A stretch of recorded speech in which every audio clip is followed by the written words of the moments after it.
रेश्माचं लग्न ठरणार का? शाळा रेश्मा सोडणार का? त्यापूर्वी मराठी लफडा या यूट्यूब चॅनलवर सहर्ष स्वागत आहे. आणि जर चॅनलवर नवीन असाल तर चॅनल सबस्क्राईब करून घ्या.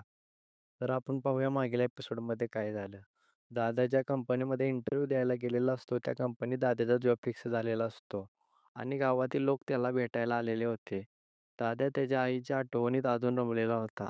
दादाची समज लोकांनी काढली. दुसरीकडे शाळेत केवढा व आब्या येत होते आणि कवडा आब्याला कॉंग्रॅच्युलेशन पण म्हणाली. तिच्या डोळ्यात आब्याबद्दल प्रेम दिसले नाही. कारण रेश्माचा दुसरा क्रमांक आला. आब्याने तिची समजूत काढली. पण तिला रेश्माची जिद्द मेहनत दिसली नाही. ऐवजी तिचा थोडा राग आला पण त्याने तिथून निघून जाण्याचे ठरवले. नंतर घरी आल्यानंतर आब्याला मिळालेले बक्षीस त्याने आईच्या फोटोजवळ ठेवले. नंतर दादाने आब्याची माफी मागितली. त्याने सकाळी कंपनीमध्ये जाण्याअगोदर आब्याचे भाषण ऐकून घेतले नाही. नंतर दीपी म्हणते, "खीर केली आहे भाऊजी.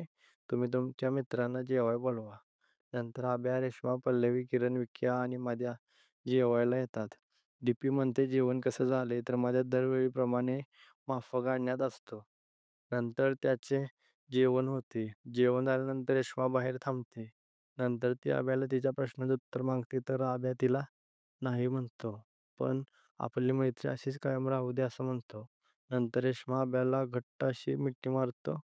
तर पुढील भागामध्ये म्हणजेच एपिसोड 57 मध्ये आब्या आणि रेश्माबद्दल गावात अफवा पसरली जाऊ शकते किंवा कोणीतरी आब्या व रेश्माला एकत्र पाहिलेले असते. त्यावरून रेश्माचं लग्न होणार असे वाटते. नंतर रेश्मा शाळासुद्धा सोडणार असल्याचे पाहायला मिळू शकते.